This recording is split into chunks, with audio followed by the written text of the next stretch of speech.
आज हम लोग भारत के भूगोल की एक ऐसी पहेली सुलझाने वाले हैं जिसे याद रखना भाई अक्सर मुश्किल लगता है। हम बात करेंगे भारत के प्रमुख पहाड़ी दर्रों की। और हाँ, उन्हें याद करने की कुछ ऐसी शानदार ट्रिक्स देखेंगे ना कि वो हमेशा के लिए दिमाग में बैठ जाएंगी। तो चलिए इस मजेदार सफर की शुरुआत करते हैं। लेकिन सबसे पहले एक सवाल। जरा सोचिए, हजारों साल पहले जब आज जैसी सड़कें या सुरंगें तो थी नहीं, तब इन विशाल पहाड़ों की दीवारों के पार लोगों का आना जाना, व्यापार और अलग-अलग संस्कृतियों का मिलना, ये सब आखिर मुमकिन कैसे हुआ? इस बड़े से सवाल का जवाब पता है, एक बहुत छोटे से शब्द में छिपा है। और वो शब्द है दर्रा। जी हाँ, दर्रा। ये पहाड़ों के सीने को चीरकर गुजरने वाला वो कुदरती रास्ता है जो दो घाटियों को या दो अलग-अलग इलाकों को आपस में जोड़ता है। अरे, प्राचीन सिल्क रूट से लेकर आज के मॉडर्न हाईवे तक इन्हीं दर्रों ने तो हमारे इतिहास में व्यापार, युद्ध और संस्कृतियों के आने जाने की पूरी कहानी लिखी है। ठीक है, तो चलिए अब अपने मैप पर इस सफर को शुरू करते हैं, और वो भी एकदम उत्तर से। सबसे पहले हम चलेंगे हिमालय की बर्फीली ऊंचाइयों पर, जहां बसे हैं लद्दाख और जम्मू कश्मीर, और देखेंगे वहां के खास दर्रों को। अब देखिए, लद्दाख के दर्रों को याद रखने के लिए एक बहुत मज़ेदार लाइन है। ज़रा सोचिए कि लद्दाख में कोई बहुत ही मुश्किल स्कूल है और वहाँ एडमिशन लेना किसी बुजदिल और बुरे कर्म करने वाले के लिए एक जलजला, मतलब एक भूकंप लाने जैसा है। अब देखिए, यहाँ बुजदिल से बना बुरजिला, बुरे कर्म से काराकोरम और जलजला से बन गया जोजिला दर्रा। है ना कमाल? चलिए अब ज़रा स्क्रीन पर नज़र डालते हैं। हमारी ट्रिक वाले दर्रे तो यहाँ हैं ही, लेकिन ज़रा खारदुंग पर ध्यान दीजिए। ये लेह को सीधे सियाचिन ग्लेशियर से जोड़ता है, और पता है, ये देश का सबसे ऊंचा मोटर चलाने लायक दर्रा है। और हाँ, काराकोरम दर्रा, जो कि प्राचीन सिल्क रूट का हिस्सा था। ये सारे फैक्ट्स एग्जाम के लिए बहुत बहुत ज़रूरी हैं। अच्छा, अब लद्दाख से आगे बढ़ते हैं जम्मू कश्मीर की तरफ। देखिए, यहाँ की ट्रिक थोड़ी सीरियस ज़रूर है, पर याद रखने के लिए बहुत काम की है। लाइन कुछ ऐसी है। जम्मू कश्मीर में आतंकवादियों का बुरा हाल है और उनके पैर पर आतंक का जाल या पंजा है। तो यहाँ देखिए, बुरा हाल से बना बनिहाल दर्रा, जिसमें वो मशहूर जवाहर टनल भी है, और पैर पर पंजा से बना पीर पंजाल दर्रा। ये दोनों ही पीर पंजाल रेंज में हैं और जम्मू को कश्मीर घाटी से जोड़ने के लिए स्ट्रेटेजिकली, मतलब रणनीतिक रूप से बहुत ही ज्यादा महत्वपूर्ण है। चलिए जी, अब हिमालय में थोड़ा और नीचे की तरफ उतरते हैं। अब हमारी मंजिल है खूबसूरत राज्य हिमाचल प्रदेश और देवभूमि उत्तराखंड। देखते हैं कि यहाँ पहाड़ों ने कौन-कौन से रास्ते बनाए हैं। हिमाचल के लिए तो ट्रिक एकदम मजेदार है। बस एक छोटी सी लाइन याद रखनी है। हिमाचल में बड़ी छिपकली रहती है।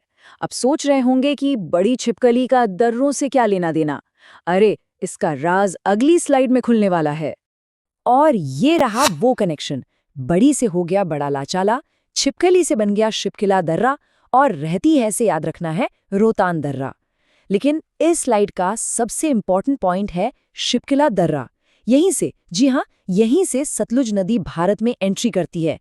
इस फैक्ट को तो जरूर नोट कर लीजिए, ये सवाल अक्सर पूछा जाता है। अच्छा, अब बारी है उत्तराखंड की। यहाँ के लिए ट्रिक एकदम सीधी सादी और सरल है। उत्तरी नीति मनाली में, इसमें उत्तरी से तो उत्तराखंड राज्य का नाम याद रहेगा और बाकी शब्दों से दर्रों के नाम निकल आएंगे। तो देखिए, नीति से बना नीति दर्रा, मना से माना दर्रा और ली से लिपुलेख दर्रा। ये तीनों ही दर्रे उत्तराखंड को तिब्बत से जोड़ते हैं। खास तौर पर लिपुलेख दर्रा तो बहुत ही ज्यादा महत्वपूर्ण है, क्योंकि ये कैलाश मानसरोवर यात्रा का रास्ता भी है और चीन के साथ एक बड़ा ट्रेड रूट भी। तो चलिए अब अपने सफर का रुख मोड़ते हैं पूर्वी भारत की तरफ, जहां हिमालय का एक अलग ही रूप देखने को मिलता है। और फिर वहां से हम सीधे चलेंगे दक्षिण भारत में पश्चिमी घाट की ओर। सिक्किम के लिए एक छोटी सी कहानी है। कहानी ये है कि नाथू जेल गया, साथ में सिक्का ले गया। तो नाथू से हो गया नाथुला, जेल से जिलेपला और सिक्का से बिल्कुल सही सिक्किम राज्य। याद रहेगा ना? इस स्लाइड पर ध्यान दीजिए। यहाँ सिक्किम और अरुणाचल प्रदेश दोनों के दर्रे हैं। सिक्किम का नाथुला दर्रा, जो कभी सिल्क रूट का हिस्सा था और जिसे 2006 में व्यापार के लिए फिर से खोला गया।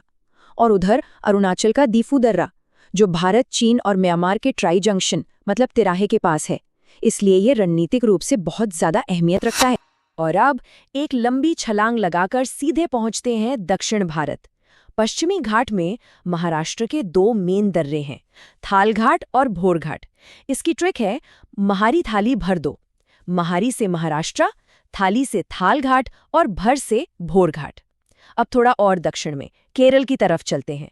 यहाँ की ट्रिक है करेला और पालक। तो करेला से केरल और पालक से पालघाट। सिंपल। तो ये थी पूरे भारत के दर्रों की एक शानदार यात्रा। अब तक जो कुछ भी हमने सीखा है उसे एकदम पक्का करने का समय आ गया है। चलिए एक फटाफट रिवीजन करते हैं और देखते हैं कि असली एग्जाम्स में सवाल आखिर पूछे कैसे जाते हैं। पहला सवाल ये यूपीपीसीएस 2006 में आया था। सवाल है नाथुला दर्रा किस राज्य में स्थित है? अरे ट्रिक याद है ना, नाथू जेल गया साथ में सिक्का ले गया। जी हाँ, बिल्कुल सही। इसका जवाब है सिक्किम। अगला सवाल देखते हैं। ये यूपी लोअर 2009 का है।